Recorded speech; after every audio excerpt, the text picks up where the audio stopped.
parte das ciências, inclusive o espiritismo. A rabdomancia está hoje estabelecendo em bases sólidas, fundamentais em inúmeras experiências de caráter mundial, constituído um importante ramo da psicometria e da radiestesia que alguns autores designavam por geopsicometria.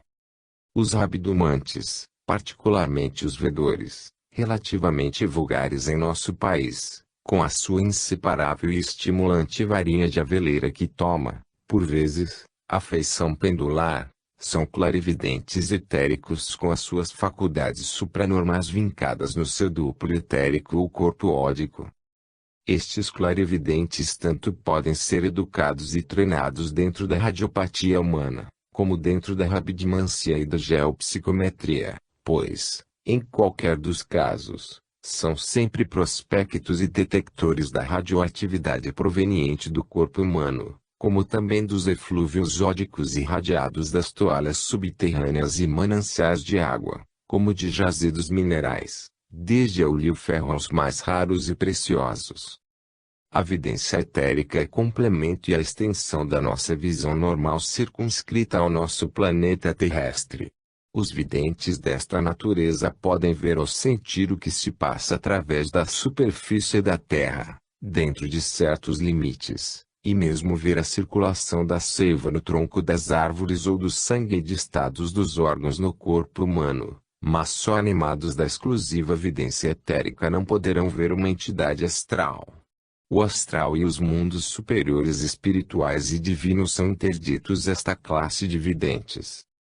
Para os investigadores espíritas e particularmente para médicos, engenheiros, naturalistas, arqueólogo, o estudo teórico e experimental do duplo etérico ou corpo vital abre-lhe horizontes muito vastos, de grande utilidade científica, e de importante significado na economia geral. A medicina será também um dos grandes beneficiários do estudo e aplicações práticas da vidência etérica que ultrapassa, quando desenvolvida e orientada proficientemente, os melhores aparelhos dos raios-x, Röntgen, na exploração e diagnóstico de muitas doenças e de difíceis e delicadas localizações de corpos estranhos. As descrições verbais do vidente devem ter mais precisão, nitidez e valor descrito do que as melhores radiografias.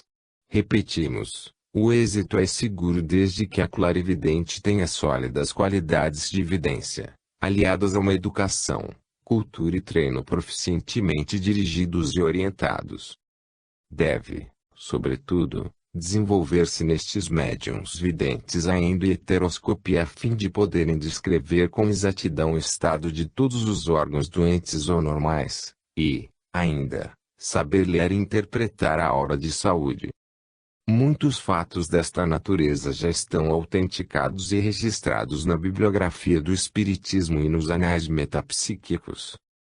E mesmo possível que novas concepções patológicas e terapêuticas, entre as quais as FUS médicos, Drs. Abrams, osteopatia, Le Prince e W.J. Kuhner, tomem novos impulsos à luz da clarividência etérica. E um mundo novo que se abre à medicina e a outras ciências naturais e físico-químicas, cujos resultados vão, talvez, muito além das previsões mais otimistas. Este capítulo ficaria incompleto e a nossa consciência intranquila, se deixássemos de lado algumas considerações sobre a yoga, processo que os orientais usam cientificamente com método e rigorosa disciplina moral para obter mais rápido processo espiritual, união com Deus, obtenção de faculdades supranormais e manejo de forças ocultas da natureza. Mas os perigos podem ser graves, muito graves, para todos aqueles, acentuadamente para os povos ocidentais, que não tenham a devida e indispensável pureza no corpo e na alma, e uma fé culta e ativa, mental e emocionalmente fundamentada na divindade. No Oriente, sobretudo na Índia, há várias escolas de yoga, umas esotéricas de caráter secretista, outras esotéricas acentuadamente populares. Os processos variam de escola para escola, desde a Hatha Yoga a Raja Yoga, mas, no fundo, Todas são animadas de elevada e nobre orientação moral, digna de todo respeito. Os aspirantes a yogis começam por desenvolver a atenção, a meditação, a concentração mental, a prece, uma respiração especial rítmica, uma rigorosíssima higiene corporal e moral, incluindo o regime vegetariano selecionado, o cultivo dos ideais espiritualistas mais puros, elevados e altruístas baseados na abnegação, renúncia e fraternidade, estudo e meditação dos textos sagrados de origem védica, etc. Existem dois sistemas principais: a Hatha Yoga, que visa o domínio completo e o condicionamento das vidas físicas, do corpo físico incluindo o duplo etérico, do corpo astral e do corpo mental inferior ou concreto, e a Raja Yoga, método muito superior ao anterior, que se propõe despertar a consciência superior, pelas preces fervorosas, concentração mental, até atingir o êxtase, a iluminação, a união com a divindade, suprema aspiração do yogi, penetrando, assim, no conhecimento e manipulação das forças ocultas da natureza. O yogi, no seu máximo desenvolvimento e domínio, é um semideus, dispondo de meios e forças supra-humanas. Durante todo o seu demorado tirocínio, sempre complexo e difícil, variável de escola para escola, o candidato é sujeito a uma disciplina muito rigorosa e de elevado grau moral, vivendo em pleno regime de aperfeiçoamento e evolução espiritual. Quase sempre, só se candidatam a yogis os 4 tipos humanos, frequentes no Oriente, em especial na Índia: ascetas, cenobitas, anacoretas e ermitas. O neófito tem de conquistar um tríplice integral: purificação física, mental e moral. Para o yoga é regra absoluta não lesar os seus semelhantes nem por pensamentos e palavras, nem por ações e intenções, prestando-lhes todo o seu auxílio, fraternidade e solidariedade até o máximo sacrifício. A vida dos animais é sagrada para yogis, porque são candidatos à humanidade, impulsionados pela lei incoercível da evolução que estrutura e orienta o plano de Deus, expresso na divina criação. O yogi perfeito e completo, na plenitude dos seus poderes supranormais e supra-humanos, é o lídimo e nobre símbolo da vitória da espiritualidade sobre a matéria, o celestial triunfo do espírito sobre todo o atavismo animal de que enferma a natureza inferior do homem na grande maioria da humanidade contemporânea. Mas, para atingir esse altíssimo nível espiritual, o perigo é grande, muito grave, desde que empregue o processo de despertar alguns dos centros de forças do duplo etérico, chakras, como operam algumas escolas, imprudente, temerária e prematuramente, sem a devida higiene corporal e purificação espiritual. Tal prática pode conduzir à morte ou à loucura. Eis o motivo que nos determinou estas sucintas considerações sobre a yoga. Para o homem do Ocidente se candidatar a yogi teria de renunciar, completa e integralmente, aos seus mais queridos prazeres, abstenção do regime carnívoro, do alcoolismo, dos estupefacientes, desde o tabaco e o ópio à cocaína, morfina e heroína, a luxúria, finalmente, as 1001 formas grosseiras e sutis do sibarismo. No ponto de vista raras exceções, ampla, vasta e integral reforma da sua conduta para com a sociedade, extirpando, sem dor nem piedade, até as raízes mais profundas dos seus vícios e paixões, tais como o egoísmo, o orgulho, a maledicência, o ódio e a vingança, a inveja e a emulação, o homicídio e o roubo, a descrença e o fanatismo, etc. Substituir, custasse o que custasse, estes vícios diabólicos, estes pendores satânicos, pelas excelentes e luminosas virtudes cristãs. Só assim orientada, a nossa humanidade poderá transpor a barreira que nos separa de um novo e futuro ciclo de civilização, que, embora não seja ainda a terra de promissão, o paraíso ideal, será, no entanto, iluminado pelas duas leis, sábias e divinas, tecidas de luz e de amor universal, A lei da fraternidade cristã é a lei complementar da solidariedade humana. Capítulo 4. Do perispírito. A sua estrutura e função. Allan Kardec, 1804 a 1869, o insigne sistematizador do moderno espiritismo que, pelo seu talento, cultura e por repetidas e metódicas experiências, soube vencer os falsos preconceitos ateístas da ciência e os dogmas das religiões, foi o criador do termo perispírito. Este termo, no seu significado mais genérico, abrangendo todos os elementos que envolvem o espírito, atua como um mediador plástico entre os dois extremos da constituição humana, o corpo físico, corporal ou somático, e o espírito ou alma humana, termos que se equivalem dentro da bibliografia espirítica. Como já dissemos, nos capítulos anteriores, o ternário humano, consagrado e comprovado pelas experiências espíritas, é composto pelo corpo físico, perispírito e espírito. Cada um destes elementos corresponde à mesma natureza dos diferentes planos do nosso universo, sistema solar, onde terá de integrar-se e exercer as suas atividades. O corpo físico para o mundo terrestre, o mundo dos fenômenos, o perispírito para funcionar no mundo astral e mundos intermediários, onde se elaboram as leis, e o espírito ou alma humana correspondendo aos mundos espirituais e divinos, mundos dos princípios.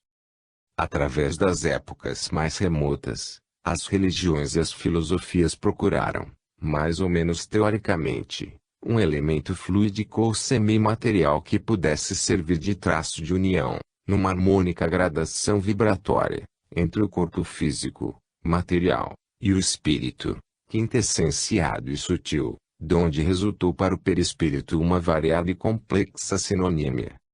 Paracelso, 1493 a 1541, um dos mais insignificantes precursores da química moderna, deu-lhe o nome de corpo astral, baseado na sua cor prateada e luminosidade própria. Pitágoras deu-lhe o nome sugestivo de carne sutil da alma. Aristóteles denomina o corpo sutil ou corpo etéreo. Leibniz teve a intuição da sua existência, designado por corpo fluídico. M. Maspero, o consagrado orientalista, considera-o como um corpo aéreo, reprodução exata do corpo físico. Lepagny Renaud designa-o, conciso e incisivamente, o duplo. Para os antigos hebreus é o Nepech, levando no seu íntimo o sopro divino, espírito, e seguindo em todas as suas vidas. Os gregos denominavam o Eidolon, aparecendo como fantasma nas evocações das suas pitonisas e habitando o Aqueronte. Para os neoplatônicos da escola de Alexandria era o Astroede, por apresentar o brilho dos astros. Os serofantes egípcios designavam-no por Ka ou duplo. Alguns povos orientais consideram o perispírito como um corpo tênue e etérico, sendo por seu intermédio que os mortos se manifestam nas materializações, relatadas em profusão, quer na história sagrada, quer na história profana. Várias escolas ocultistas lhe têm dado o nome de múmia, arqueu, enormon, etc. Alguns experimentadores contemporâneos designam o perispírito debaixo do nome de aerossoma.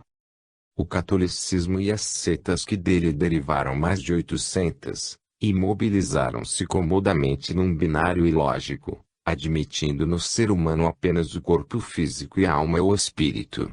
Em 1922, reverendos Mainardi, em Paris, e Colbert, em Gênova, trovejaram do púlpito contra o perispírito os irritantes e estultos anátemas. O ensino oficial do catolicismo e do protestantismo há muitos séculos perdeu a noção de um corpo fluídico intermédio entre o corpo físico e o espírito. Mas não foi assim na primitividade áurea do cristianismo. São Paulo, para sua época, indiscutivelmente a mais culto prosélito do Cristo, é categórico na sua primeira epístola aos Tessalonicenses, capítulo 5 vers. 23, admitindo para o ser humano, o espírito, pneuma, a alma, psique, e o corpo, soma. Orígenes, século I, considera o espírito envolvido num corpo vaporoso, aura, porque, na sua opinião, o terno imaterial não tem representação possível. Tertuliano, sec. I. De Anima, Vix, diz, a corporalidade da alma, isto é, a alma vital, psique, e não o espírito, pneuma, é manifesta no Evangelho, porque, se a alma não tivesse um corpo, a alma não poderia ser a imagem do corpo. Hino de carne CHR. Vides ainda, os anjos têm um corpo que lhes é próprio, podendo transfigurar-se em carne humana. Eles podem, por um certo tempo, fazer-se ver aos homens e comunicar visivelmente com eles. Stu. Hilário de Poitiers, sec. E, no Cânon 5, em Mat, diz, não existe coisa alguma na natureza e na criação, seja no céu, seja na terra, seja entre as coisas visíveis, seja entre as invisíveis, que não seja corporal. Mesmo as almas, seja durante a vida, seja depois da morte, conservam alguma substância corporal, porque é necessário que tudo que é criado seja em alguma coisa. S. Basílio de Cesareia Sac.i, no livro de S. Esp. 16, diz: as almas celestes mostram-se, a todos aqueles que são dignos, na imagem do seu próprio corpo. S. Cirilo de Jerusalém, sec. Ev. Cat. 12, 14 Cat. 16, etc. Diz, as almas dos defuntos têm corpos mais sutis que os corpos terrestres. O nome de espírito é genérico e comum, designa-se por espírito tudo que não tem um corpo espesso e pesado. Todos os mais eminentes padres da Igreja dos primeiros séculos do cristianismo tinham a nítida compreensão do ternário humano. No século IV, Ambrósio, Abraão, 2, 58, Gregório de Nazianzo, no século V, Cirili de Alexandria, em Joanele. 6, Stu. Agostino, Op. Ed. Benedii, Eu 1458, etc. Basílio, Atanásio, Metosius, Justino, Minúcio, Félix, Fulgêncio, Arnóbio e muitos outros luminares da primitividade cristã não consideravam o espírito como absolutamente imaterial, admitindo todos eles o ternário humano, espírito, pneuma, uma alma vital com a aparência de um corpo fluídico, psique, e um corpo físico, carnal, soma. Ainda no sec. 18, no segundo concílio de Nicea, João de Tessalônica declara, os anjos, os arcanjos e também as almas são, na verdade, espirituais, mas não completamente privados de corpos. São dotados de um corpo tênue, aéreo, ígneo. Nos últimos 12 séculos, algumas religiões ocidentais, para fins inconfessáveis, procurando incutir abstrusos dogmas e melhor dominar as consciências adentro de uma crassa ignorância, renegaram o ternário humano das gloriosas idades primitivas do cristianismo, para se petrificarem num binário insustentável, para assim, mais facilmente, fazer desaparecer o ensino do Cristo sobre o reencarnacionismo ou vidas sucessivas que daria o golpe de misericórdia sobre o poder espiritual da Igreja, em especial, na graça, predestinação, indulgências, pings fontes de oblatas que têm abarrotado as arcas dos seus cofres.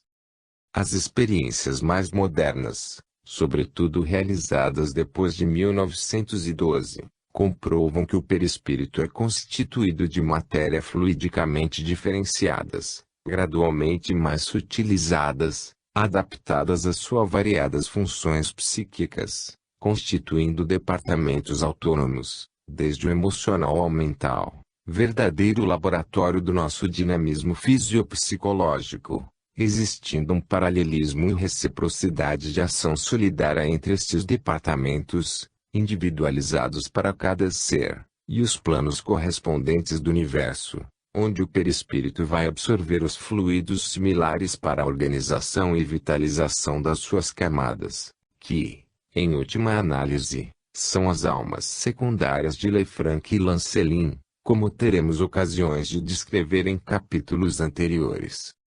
As funções, de que está incumbido o perispírito, são múltiplas, e algumas de importância capital para a racional explicação de muitos fenômenos considerados misteriosos e inexplicável, encontrando, no entanto, a sua explicação natural e lógica na constituição, natureza e dinamismo do perispírito, por vezes, conjugado, na vida terrestre, com auxílio e cooperação do duplo etérico ou corpo vital.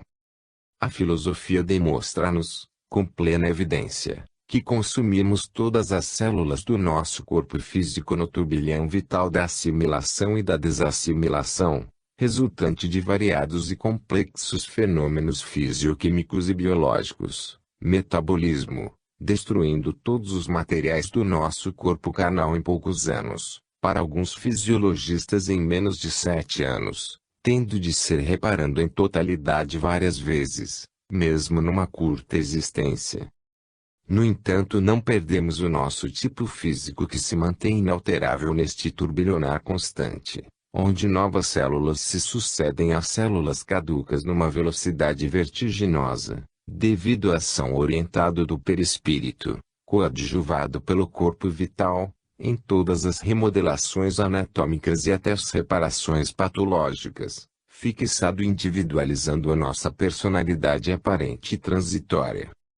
Esta atitude do perispírito, intrínseca à sua dupla finalidade construtiva e orientadora, é o reflexo e complemento da sua ação diretriz sobre o embrião de todos os seres e, em especial, sobre o feto humano, a quem imprime, durante a gestação, as formas e a plasticidade necessária, normais e anormais, de que é o arquétipo, as provas e missões que o reencarnado vem realizar no plano terrestre, em harmonia com expiação, provocações, reparações e progresso que o espírito tem de realizar em cada reencarnação, determinadas pelas leis inflexíveis, imutáveis, eternas, universais, portanto divinas, expressas na grande e admirável lei da evolução espiritual, essencialmente progressiva, através das leis secundárias e subsidiárias do reencarnacionismo ou das vidas sucessivas e da lei inexorável de justiça indefectível da causalidade ou kármica, num justo e racional entrelaçamento de causas e de efeitos, por vezes inextrincáveis no complexo domínio do psiquismo humano, lógicas resultantes das suas vidas passadas, quer no plano terrestre, encarnados, quer nos planos astrais, desencarnados, na mesma linha continuidade progressiva. As decantadas leis hereditariedade, todo o atavismo e ancestralidade colateral, que a ciência oficial materialista concepciona como base fundamental do transformismo e da evolução das formas, tem apenas um valor mínimo e secundário no caracteres somáticos e ainda menor sobre os caracteres morais e intelectuais, inerentes ao perispírito, constituindo a sua individualidade real, trazendo arquivado, para cada ser, todos os progressos das suas vidas passadas, patentes nas tendências inatas. Só assim poderemos compreender que pais justos e bons produzam criminosos e acelerados, e, reciprocamente, pais saturados de vícios repelentes tenham filhos dignos e de nobres sentimentos. E ainda dentro de próprios irmãos exista maior diversidade e antagonismo das faculdades morais, estéticas e mentais, embora educados e instruídos em igualdade de circunstâncias e de orientação. As crianças prodígio, os gênios, só podem ser compreendidos racionalmente como legítimas resultantes de grandes processos realizados nas suas vidas passadas, através da pluralidade das suas existências multimilenárias no espaço e no tempo, o nosso corpo físico, a quem prestamos homenagens imerecidas, levando-nos, injustificado e vaidosamente, a tantos sacrifícios e a tantíssimos crimes, é apenas um simples instrumento do perispírito, neste residindo toda a natureza e operatividade da nossa individualidade real que o espírito regula e mais ou menos intensa e diretamente à medida da nossa evolução espiritual como ego real, através do infinito e da eternidade. O perispírito é o homem invisível aos nossos deficientíssimos sentidos físicos, mas interpenetrando todos os escaninhos do homem visível e material, impulsionando-o, orientando-o na estrada tenebrosa das vidas astrais e terrestre, animando-o, encorajando na áspera via crucis do seu calvário de resgate kármico até a redenção, para depois atingir nas ondulações da grande evolução espiritual uma grandeza supra-humana na plena eflorescência das virtualidades divinas que acalenta no seu bendito seio. O corpo físico é o grosseiro casulo de onde sairá a borboleta alada e policroma, a alma e o perispírito, desferindo o voo da libertação à hora auroreal da morte, arco de triunfo para os que souberam remir as suas dívidas kármicas. Morte e inferno são ergástulos onde a ignorância e a má-fé algemaram a alma humana. E um dever de inteligência é combater tão falsos preconceitos, a morte e o inferno ígneo e eterno. E tempo de esta desvairada humanidade se libertar destes pesadelos que a oprimem, repelindo para as galés do esquecimento estes dois fantasmas que atravancam o caminho gloriosos e radiante da sua evolução espiritual.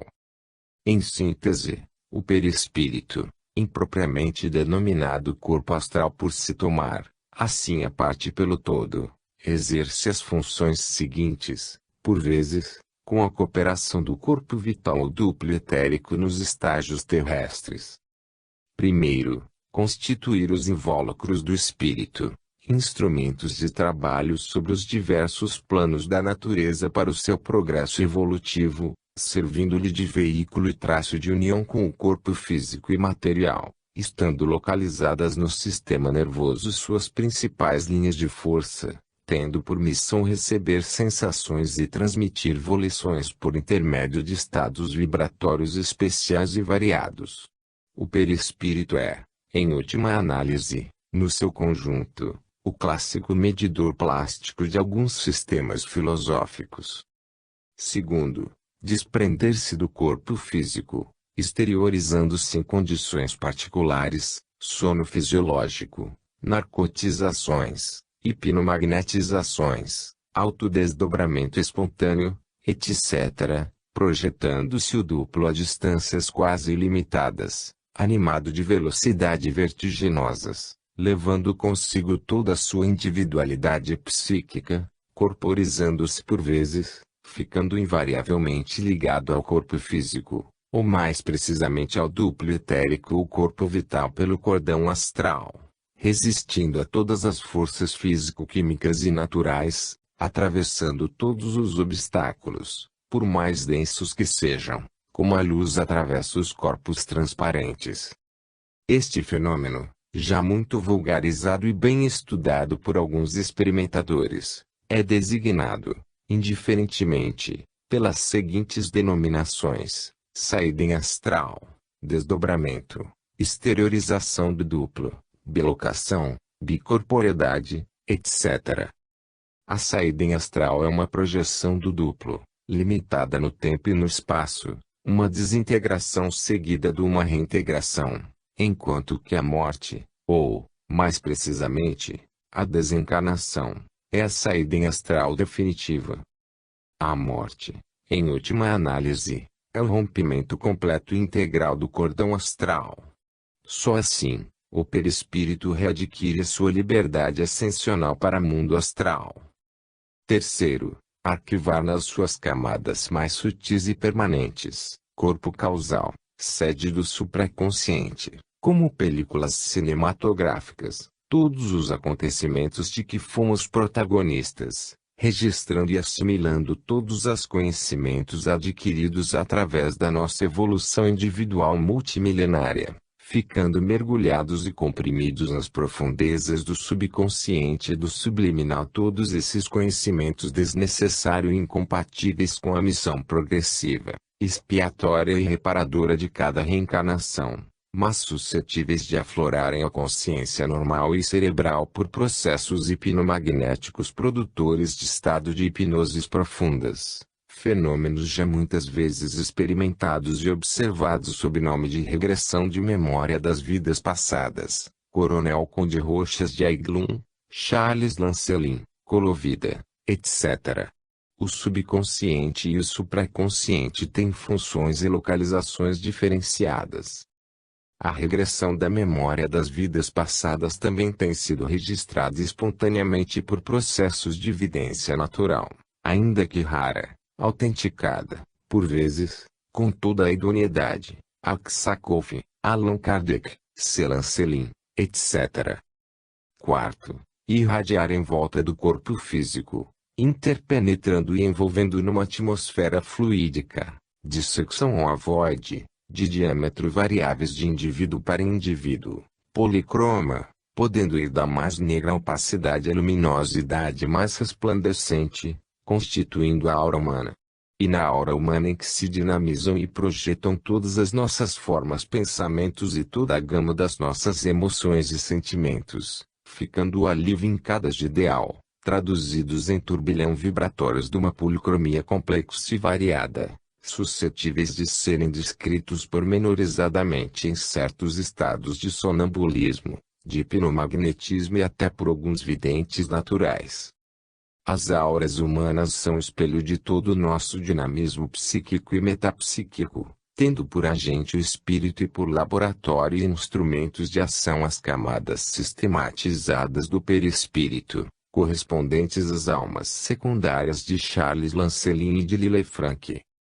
Quinto, exercer a função organogênica, moldando o embrião sobre o duplo etérico, verdadeiro sistema circulatório de toda a força vital, imprimindo-lhe, assim, toda a sua personalidade física típica, assegurando para cada indivíduo, numa diretriz e molde uniforme, toda a estabilidade e relevo pessoal inconfundível e permanente, através do turbilhão vital e da permanente da caducidade celular, quer durante a vida terrena, quer, especialmente, durante a vida astral, onde fluidicamente o perispírito reproduz os mais delicados traços fisionômicos e anatômicos, corporizando o espírito e tornando, assim, reconhecíveis os desencarnados, isto é, os seres falecidos.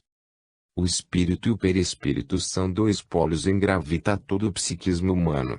O corpo físico e material é apenas um suporte temporário, instrumento passivo adaptado ao plano terrestre, o mais grosseiro em que se debate, angustiosa e cruciantemente, todo o nosso dinamismo anímico numa realidade toda aparente e efêmera. E nos planos superiores do nosso universo, correspondentes aos nossos corpos anímicos mais sutis e quintessenciados, que terão realização plena e efetiva os nossos grandes ideais de amor e de justiça, de ciência e de estética, logo que saibamos resgatar e esgotar todo o nosso karma multimilenário negativo através do calvário das reencarnações. A morte é a polarização máxima da ignorância da ciência contemporânea, porque o conceito da morte é hoje inadmissível à face do espiritismo. A morte, monstruoso e incongruente absurdo, já liberta de toda a sua clássica significação macabra, é precisamente o ponto de partida do espírito para a vida irradiante, infinita e luminosa nos mundos ultraterrestres, vibrantes de luz e de fraternidade, de verdade e de amor. O espírito, como centro de forças onde residem todas as nossas potencialidades, é a individualidade real e permanente. E o germe divino, abraçando nas suas frondosas o perispírito, pairando sobre ele como um bendito sol vivificador, infiltrando através das suas camadas os seus divinos raios de inteligência e de amor, quantas vezes comprimidos e adulterados pelos nossos vícios e paixões. A expansão de espírito é, pois, função do aperfeiçoamento e progresso do seu instrumento direto, o perispírito. Por mais brilhante que seja a luz intrínseca da centelha divina que nos anime e particularize em cada consciência individualizada, sejam masurem as virtualidades oniscientes que tragam em germe, o nosso espírito terá de lutar, sem tréguas, contra o maciço dos nossos desvarios criminosos que o atrofiam, esmagando e absorvendo nas opacidades das nossas consciências polutas as radiações cintilantes dos seus raios harmoniosos, puros, divinos. À medida que avançamos na ascensão espiritual, moralizando-nos, evangelizando-nos, estudando e cumprindo as leis imutáveis e eternas da verdade una, integralizadas em Jesus Cristo, orientados nossos pensamentos e atos na reta conduta cristã, num concreto harmônico de intenções e realizações, iremos purificando e quintessenciando as camadas grosseiras do nosso perispírito, que só assim poderá corresponder às vibrações finais e sutis da mônada, numa explosão de luz celestial e divina. Toda a nossa evolução, nas suas complexas modalidades, está concentrada na purificação e sublimação das camadas do perispírito, como condição essencial para a expansão e irradiação dos germes divino contido no nosso espírito. Capítulo 5. Experiências do Coronel Arroxes Daiglum. Exteriorização da sensibilidade e da motricidade. Descoberta do desdobramento do experimental do duplo humano bilocação, bicorporeidade, regressão da memória, subconsciência e supraconsciência. O Coronel Conde Albert de Roches Daiglum, distintos oficial francês de engenharia, foi nomeado, em 1900, diretor da Escola Politécnica. Os seus notabilíssimos trabalhos e descobertas dentro da psicologia supranormal tornaram o seu nome conhecido e respeitado no mundo inteiro. A sua bibliografia é imponente, original, variada, de um brilhantismo inédito. O Coronel de Roches foi um dos mais hábeis e eminentes precursores da aplicação dos processos científicos à observação e experimentação do psiquismo humano nas suas mais extraordinárias e desconhecidas faculdades anímicas, desde a exteriorização da sensibilidade e da motricidade inerentes ao organismo humano, tendo por complexo a descoberta da dissociação e projeção exterior do duplo anímico integral, até a regressão da memória das vidas passadas, palingenesia, suscitando os candentes problemas da atualidade relativos ao subconsciente e supraconsciente, e aos anais etéricos da memória da natureza, psicometria. Todas as descobertas deste sábio insigne estão comprovadas pela fotografia e por outros aparelhos registradores, derrotando os conceitos materialistas da ciência oficial, impondo ao seu falso e obsoleto humanismo uma nova orientação dualista, matéria e espírito, vida e forma, preexistência e sobrevivência da alma humana.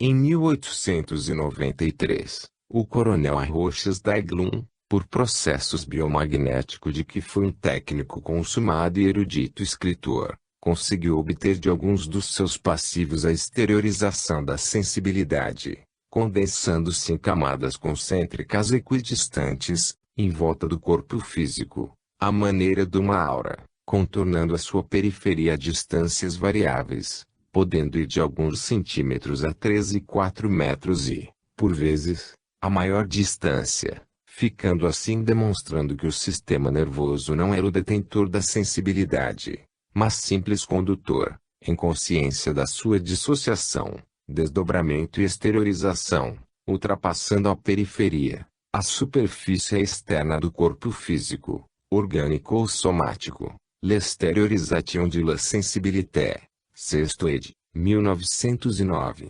Paris.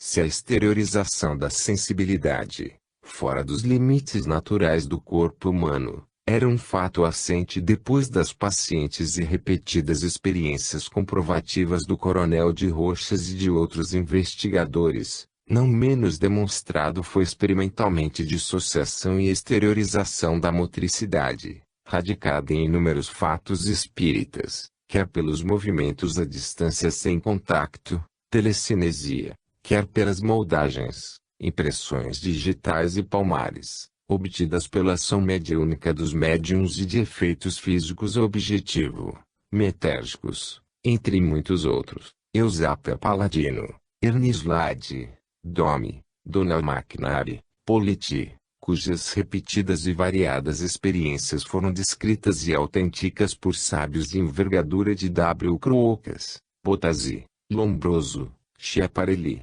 Serrichet, Ochorowicz, Oliver Lodge, etc., Coronel A de Rochas, L'Extériorisation de la Motricité, quarto ed., 1905, Paris.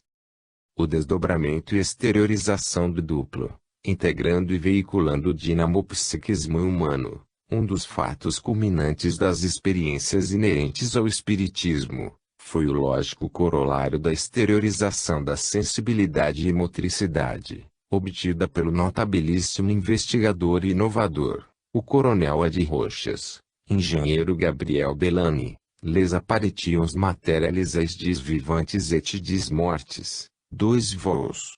Em oitavo, 1400 páginas, profusamente ilustrado, 1911, Paris. Obra digna de ser recomendada calorosamente. Foi por intermédio dos estados profundos da hipnose magnética que o coronel A de Rochas conseguiu obter, não só a exteriorização da sensibilidade, mas ainda o desdobramento do duplo, levando a magnetização dos seus passivos a estados hipnóticos ainda mais profundos para obter este último resultado. Será desnecessário patentear a delicadeza, a complexidade e a gravidade inerentes a estas experiências quando realizadas por ignorantes ou incompetentes. Reproduzimos do coronel A de Rochas, Exteriorisation de la Sensibilité, um vol. Em 8, sexto ed. Paris, duplo, depois de um tempo variável, geralmente precedendo a sétima ou oitava fase da letargia magnética, as camadas de sensibilidade exteriorizadas, cuja intensidade se desenvolvia principalmente sobre os lados do passivos, coagulavam-se numa espécie de um semi-fantasma azulado, colocado à sua esquerda, à distância de 1 metro aproximadamente. Este fantasma toma rapidamente uma forma e a posição da metade esquerda do corpo do passivo que apenas sente as ações exercidas sobre os laços que unem os pontos correspondentes do corpo material e do corpo fluídico. O fantasma repete como uma sombra todos os movimentos executados pelo passivo. Continuando a aplicar passes magnéticos obtém-se a formação à direita, e à mesma distância do passivo, de um segundo semi-fantasma gozando das mesmas propriedades do primeiro, mas colorido de vermelho alaranjado em vez de azul como o da esquerda. Prosseguindo ainda na magnetização, depois de uma ou duas novas fases de letargia, os dois semi-fantasma, emitindo luminosamente oscilatórias, acabam por se unirem formando um fantasma completo, azul à esquerda e vermelho alaranjado à direita. Este fantasma, à medida que vai ganhando em densidade, materializando-se, vai diminuindo na sua sensibilidade, à proporção que o fluido do magnetizador substitui. É, pelo menos, uma hipótese admissível, no corpo do passivo fluido que este irradia para seu duplo. O vestuário do fantasma que, no princípio, apresentava uma forma imprecisa lembrando os sudários brancos que a tradição atribui aos espectros, acaba por tomar uma forma nítida, transparente como o próprio duplo, a ponto de os videntes testemunhas percebem os objetos colocados por detrás do fantasma. Nos Análises Psíquicas, de 1895, o coronel A de Rochas refere uma das suas experiências nos seguintes termos: coloco-me em frente de Laurent magnetizando com passes numa semi-obscuridade. Passando algum tempo, ele viu uma coluna luminosa azul formar-se à esquerda, afastando-se à medida que sucedem os estados de hipnose, separados pelas fases de letargia. Pouco depois, desenvolvia-se uma coluna luminosa vermelha à direita e que se afasta igualmente do corpo passivo.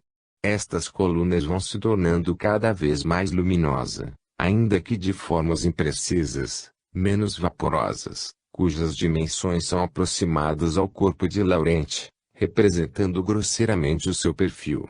Quando o passivo levanta um braço aparecia como que uma dilatação na coluna vaporosa do lado correspondente.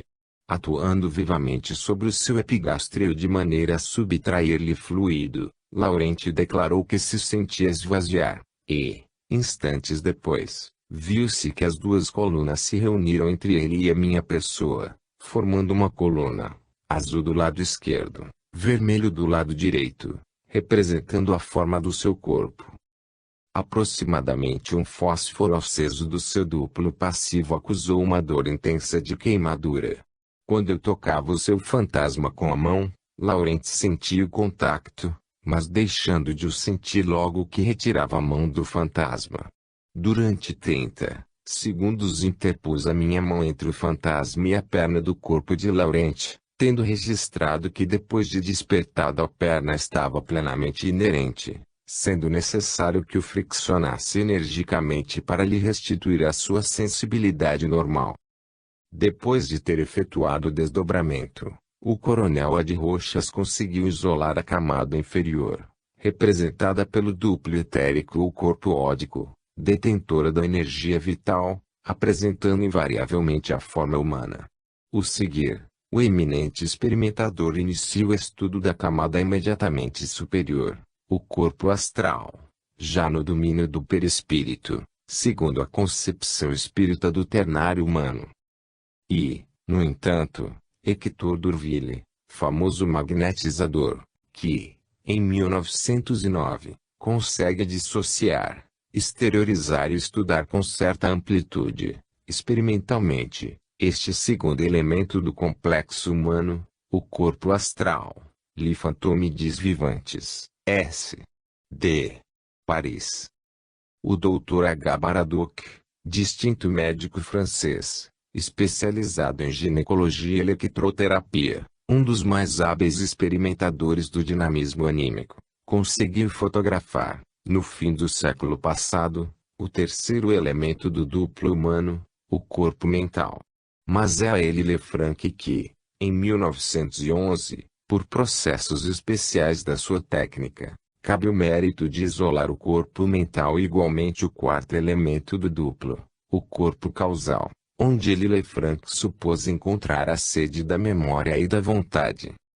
Todas estas experiências foram estudadas e verificadas por outros experimentadores anteriormente à Grande Guerra de 1914 a 1918. Terminada esta horrível e sangrenta hecatombe mundial, reflexo iniludível do egoísmo humano, traduzindo o desequilíbrio confrangetor entre o processo científico e o retrocesso moral da humanidade. O fecundo e erudito escritor hermetista é um dos mais brilhantes investigadores do moderno psiquismo. Celan Selim, discípulo e colaborador do Dr. H. Baraduc, retomou a sequência da observação e experimentação da constituição da alma humana, e, por processos delicados e originais que descrevemos nos capítulos ulteriores, conseguiu dissociar os três últimos elementos da alma total, alma moral, intuitiva e consciente. A dissociação e exteriorização destes três elementos superiores da alma humana não têm sido verificadas, por enquanto, por outros experimentadores, devido talvez à delicadeza e complexidade dos processos empregados, exigindo passivos convenientemente adestrados e disciplinados, cujo treino requisita longos anos de exercício e desenvolvimento bem orientados. Por parte dos experimentadores, as condições indispensáveis para o bom êxito das suas complexas experiências exigem um profundo e metódico estudo e compreensão do espiritismo e ciências afins, particularmente vastos estudos teóricos e práticos do biomagnetismo, hipnotismo, sugestão, contra-sugestão e persuasão, além das múltiplas condições que devem presidir as sessões experimentais, desde a intensidade da luz à prudência moral e mental por parte dos colaboradores e assistentes. Só um dementado se arriscaria, de ânimo leve, a empreender experiências tão delicadas e transcendentes, e mesmo perigosas para a vida dos passivos, desde que não possuísse os requisitos necessários, muito difíceis de conquistar, quer por uma vasta cultura metapsíquica e biomagnética, quer por longa prática espírita ao lado de mestres consagrados. A concepção clássica do ternário humano, comprovada pelo espiritismo, corpo físico ou sarcossoma, perispírito e espírito, não implica necessariamente a homogeneidade e impõe-se com toda a evidência, porque, se assim não fosse, era inconcebível a ligação com o corpo físico por seu intermédio. Sendo de natureza homogeneamente similar a parte do perispírito em contacto com o espírito e com o cromossoma, sem camadas de transição sucessiva e ascensionalmente mais que essenciadas, seríamos levados à conclusão que o espírito era suscetível de se ligar diretamente com o corpo físico, e uma só ordem de vibrações regeria o complexo dinamismo psíquico e metapsíquico, onde se desenrolam todas as inúmeras modalidades da consciência humana. A lei da analogia, baseada na diferenciação do corpo físico em órgãos, aparelhos e sistemas, leva-nos à conclusão que existem necessariamente sistematizações delicadas e complexas na natureza e estrutura do perispírito, correspondentes aos diversos departamentos do domínio psíquico, diferentemente eterizados, tendo por complemento uma série de estados vibratórios variáveis com as suas naturezas supereterizadas, correspondentes a todas as suas manifestações emocionais, mentais, imaginativas, volutivas, estéticas, até o sentido do divino, etc. O coronel Arrochas Daglum, um dos mais notáveis experimentadores e inovadores nos domínios recônditos do metapsíquico contemporâneo, obteve uma comunicação medianímica no espírito desencarnado que se subscrevia com o nome de Vincent, dizendo ser habitante de outro planeta. Este espírito afirma que o perispírito é constituído por uma série de invólucros mais ou menos eterizados de que os habitantes do mundo astral se vão desfazendo sucessivamente à medida que se elevam na escala da evolução, não sendo embutidos uns sobre os outros como os tubos de um telescópio, mas interpenetrando-se em todas as suas partes. Esta concepção só é compreensível admitindo que as camadas mais quintessenciadas interpenetrem, sucessiva e gradualmente, as mais substâncias, sem que estas pela sua natureza mais densa possam invadir as mais fluídicas, pois só assim se pode compreender a lógica continuidade na linha de transição do corpo físico para o espírito, ficando a camada mais tênue como primeiro invólucro do espírito e interpenetrando todas as outras até a mais densa que estará em contato direto com o corpo físico. E, assim, fica satisfatoriamente explicado todo o mecanismo de ligação por ação vibratória, sem confusão, e com autonomia das diferentes camadas representativas dos diversos veículos da atividade espiritual, sobrepondo-se as mais grosseiras do corpo físico para o corpo vital, reciprocamente, descendo as mais supereterizadas do espírito para as camadas fluídicas do perispírito. Nos principais sistemas espirituais, filosóficos e religiosos, encontra-se a tendência natural para a decomposição do perispírito nos seus elementos constituintes, mais ou menos abstratamente, como necessidade de estudo e hipóteses de trabalho. A necessidade e utilidade desta dissociação impõe-se para melhor estudar a anatomia e fisiologia dos seus invólucros, e, assim, melhor penetrarmos no estudo analítico do dinamismo psíquico das almas secundárias, veículos de toda atividade cinética das potencialidades que germinam no espírito humano. A ordem e o método providenciais que presidem a toda a anatomia e fisiologia orgânica na escala animal, leva-nos, por analogia, a admitir que as complexas e variadas funções psíquicas inatas à alma humana não se podem acotovelar num mesmo departamento, numa confusão indescritível, mas que estejam metódica e regularmente distribuídas e selecionadas em compartimentos anímicos especializados à sua função especial, sutilizados na sua hierarquia ascensional, desde a gênese do pensamento e da consciência até a ideia abstrata e intuitiva. Só esta concepção de ordem categorizada é compatível com as funções delicadas, complexas e transcendentes das variadas modalidades da mecânica psíquica, só podendo ser exercida por órgãos anímicos especializados à semelhança com o que sucede no corpo físico em que a estrutura celular varia de órgão para órgão, de sistema para sistema, de aparelho para aparelho, numa correlação admirável e maravilhosa, ainda que efêmera e transitória, representativa da evolução da forma, mais ou menos paralela à evolução anímica, que é, em última análise, a verdadeira e definitiva evolução do infinito e da eternidade, como expressão do mais alto significado do sentido profundo da vida e do espírito. Como vamos ver, a psicologia experimental veio, nos últimos anos, comprovar o acerto de grande número destas suposições, como afirmava a mensagem do espírito de Vicente. Recapitulemos, para melhorar a compreensão do leitor afastado destes estudos. Foi Coronel Albertes de Roches d'Aiglun, antigo diretor da Escola Politécnica de Paris, o inovador do metapsíquico experimental, revolucionando toda a psicologia, arrancando a alma humana dos domínios obscuros da abstração e da metafísica, fazendo entrar no campo da absorção e da análise direta, com a sua imortal descoberta da exteriorização do duplo, no fim do século passado, quando pretendia estudar os resultados suscetíveis de serem obtidos com uma magnetização profunda, contínua, que fez persistir sobre o passivo durante algumas horas, a fim de observar os efeitos de uma hipnose profunda e intensa. A memorável descoberta do desdobramento do duplo humano, fazendo ruir os melhores alicerces do materialismo reinante, abriu um novo ciclo à operatividade do psiquismo anímico, rasgando-lhe novos e dilatados horizontes, tão imprevistos quanto profícuos nos seus resultados ulteriores.